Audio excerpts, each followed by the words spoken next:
İndi baxaq görək, bəs vaxtında danışmaq üçün nə etməliyik? Gəlin buna baxaq. Bəli, baxdıq. Gəlin, mən belə də danışım sizinlə ki, bəzi danışmaq üçün, vaxtında danışmaq üçün. Birinci, göz-gözə kontakt. Göz-gözə kontakt.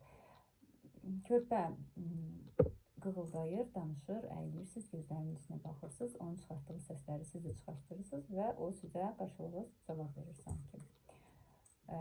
İkinci, özü ilə tək qalma imkanı. Özü öz səsinə qulaq assın. Üçüncü, diyaloq şəklində artıq lala, baba dediyi zaman, əgər o səsi siz çıxarda bilmirsinizsə, doğrudan belə bir şeylər edə bilərsiniz. Bu diyaloqdur və susuzsuz. Yəni dediyim kimi, radio kimi bütün günü danışmaq lazım deyil. Sonra da bəzi valideynlər var, deyirlər ki, bütün günü danışıram uşağımla. Bütün günü danışmağımıza ehtiyac yoxdur. Diyaloq şəklində danışmaq lazımdır. Yəni, siz körpəyə imkan yaratmırsınız. O da bir fikrini desin, o da bir söz desin. Əgər siz bütün günün danışacaqsınızsa, həm körpə o zənciri itirir. O ardıcılığı itirir. Söhbətin artıq nədən getdiyini başa düşmür. Bayaq anam yeməkdən danışırdı, indi isə deyir ki, gedək gəzək. Və sonra da sizin danışdığınız ona heç də maraqlı gəlmir. Söhbət maraqlı olmalıdır. Maraqlı olması üçün də şeirlər, nağıllar, sujetli oyunlar, bayaq göstərdiyim kimi sujetli oyunlar ola bilər bunlar,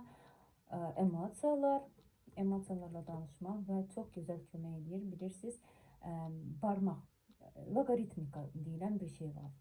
Loqaritmika nədir? Yəni, mahnının, hərəkətin, sözlərin vəhdəti. Eyni anda körpə, məsələn, belə bir şey var. Rus dilində daha çoxdur. Amma biz də türklərdən istifadə edə bilərik. Çünki türk dili rus dilinə daha yaxındır.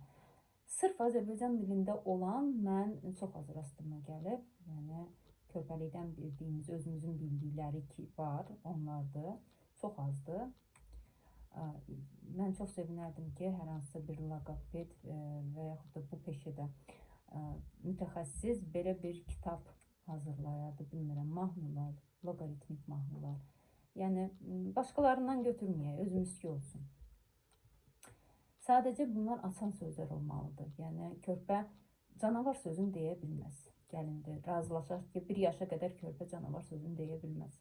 At deyə bilər, it deyə bilər, miyav deyə bilər, amma canavar və yaxud da daha qəliz sözləri deyə bilməz. Pələng sözünü heç deyə bilməz, məsələn. Ona görə də bu qıssa olmalıdır. Daha sonra özünüzün bəlkə bir bacarığı varsa, özünüz eləyə bilərsiniz. Məsələn, belə bir şeylər. Bir barmaq, bir tırtıla dön. Yəni, həm göstərirsiniz, həm barmaqlarınızla hərəkət edirsiniz. Bu, körpənin yaddaşında çox qəşəng qalır. Yəni, həm ətraflarını tanıyır, həm mahnı çox gözəl bir şeydir danışıq üçün, həm hərəkət elətdirir. Sonra danışanda özü də bu mahnını oxuya bilər. 2 barmaq, bir dovşana dön, 3 barmaq, bir pişiyə dön, miyav, 4 barmaq, kələbəyə, yəni kəpənəyə dön və 5 barmaq, bir şirə dön. Bu çox gözəl bir şeydir. Yəni, buna oxşar mahnılarla, loqaritmika ilə həm barmaq hərəkətləridir. Körpənin danışmasını vaxtında tezləşdirmək əslində lazım deyil. Vaxtında olmasına yol aça bilərsiniz və barmaqların işləməsi çox vacibdir. Yəni, artıq 9 ayında, yəni, qaşığı onunla da tez verə bilərsiniz, məsələn, 6 ayında. Amma 9 ayında artıq çəngəli verin ki, çəngəllə özü yeməyə çalışsın bir şeylərə, balaca bir şeylərə, məsələn, kartofu ola bilər, hər hansısa bir alma diliminə özü batırıb yeyə bilsin. Sonra balaca körpələr üçün elə tutucu alətlər var. Yəni, körpə onunla hər hansısa bir yumru əşyaları tutmağa çalışır. Hər dəfə deyirəm, yanımda qoyum o oyuncaqları, amma hər dəfə də yadımdan çıxır, qoymuram. Gələn dəfə mütləq bu oyuncaqları hazırlamalıyım ki, göstərim vəsaitləri. Bu barmaqların işləməsi artıq isbat olunub ki, Yəni orada olan sinir ucları birbaşa nitq mərkəzi ilə bağlıdır. Ona görə də barmaqlarımız, kiçik motorikamız nə qədər çox inkişaf eləsə, nə qədər çox möhkəm olsa, nitqdə bir o qədər vaxtında və gözəl, qüsursuz olacaq. Ona görə də hətta bir ayından artıq körpə, hətta doğulduğu gündən etibarən siz körpələrin əlinin için, ovuzun için, barmaqların, ayaq barmaqların, əsasında baş barmaqları şeirlər deyə-deyə, səssiz yox, səssiz rejim yox, şeirlər deyə-deyə masajlar edirsiniz, dairədə masajlar edirsiniz. Bu çox gözəl nəticəsi olacaq sonraki. Özünüz görəcəksiniz və dedim əl hərəkətləri və sonra qeyd edək ki, qida. Məsələn, mövzular seçin. Məsələn, oyun oynayırsınız. Bugünkü mövzumuz məsələn heyvanlar haqqında. Heyvana aid mahnılar oxuya bilərsiniz, şeirlər oxuya bilərsiniz və kartoçkalarda da göstərə bilərsiniz. Amma yenə deyirəm, yükləmirsiniz. 101 kartoçka sizə lazım deyil. Müxtəlif orada heyvanlar, əşyalar yox. Evinizdə olduğunuzu göstərə bilərsiniz. Məcbur deyilsiniz. Yəni, bilmirəm, 15 kitab almağa müxtəlif mövzularda yox. Yolda gedirsiniz məsələn körpə ilə. Avtobus gedir. Göstərin avtobusu. Avtobus gedir. Avtobus necə gedir? Şıq şıq şıq şıq şıq, bip bip bip eləyir. Belə səslərlə. Məsələn, körpə danışmağa başlayanda avtobus sözünü deyə bilməz. Amma bibi və yaxud da buh elə bir səslər çıxarda bilər. Məsələn, top deyə bilərsə, amma ola bilər deyə bilməsin, pişik məsələn, deyə bilməsin. Prosta miyav öyrədə bilərsiniz. Sonradan onsuz da bu artıq tam danışmağa başladıqda bunlar siz istəmədən də körpə tam sözü tələffüz eləyəcək düzgün. Sizə lazımdır ki, sadəcə nitq yaransın, formalaşsın.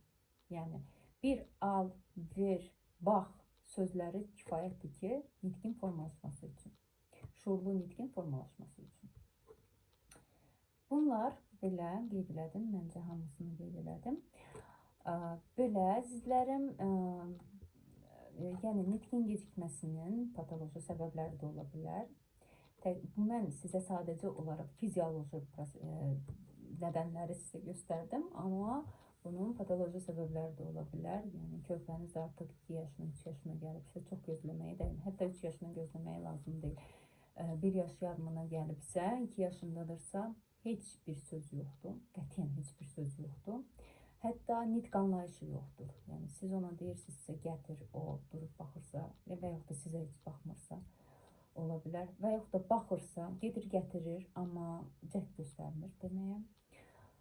Artıq siz mütəxəssislərə müraciət etməlisiniz. İlk öncə pediatr, nevropatoloq baxır, sonra isə yönləndirir sizi loqopedlərə, psixoloqlara, sonra neuropsixoloqlara.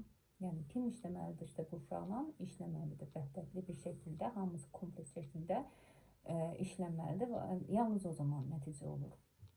Yəni, 3 yaşı gözləməyin qətiyyən 2 yaş yarım hətta çoxdur, mən deyərdim. 2 yaşa qədər. Yəni, görürsünüzsə, yoxdursa nitqə cəhd, mütəxəssisə müraciət etmək lazımdır. Artıq bu patologiyadır.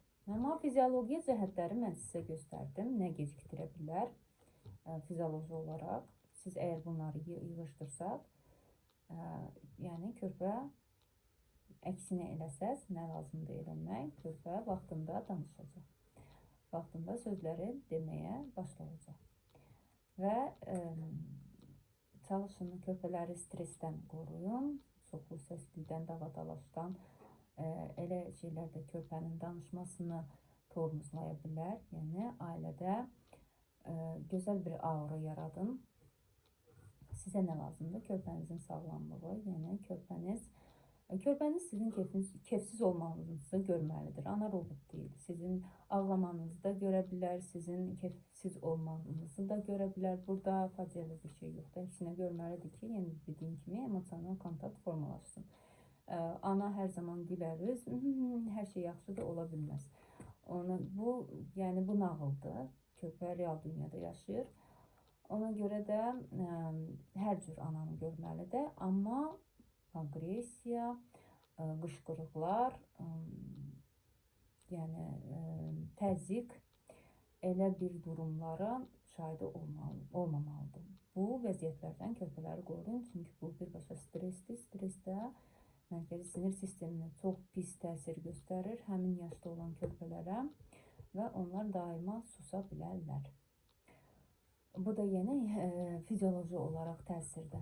Yəni körpə sağlam idi, amma belə bir şey oldu və başladı belə bir nəticəsi də bu oldu, danışmamağım.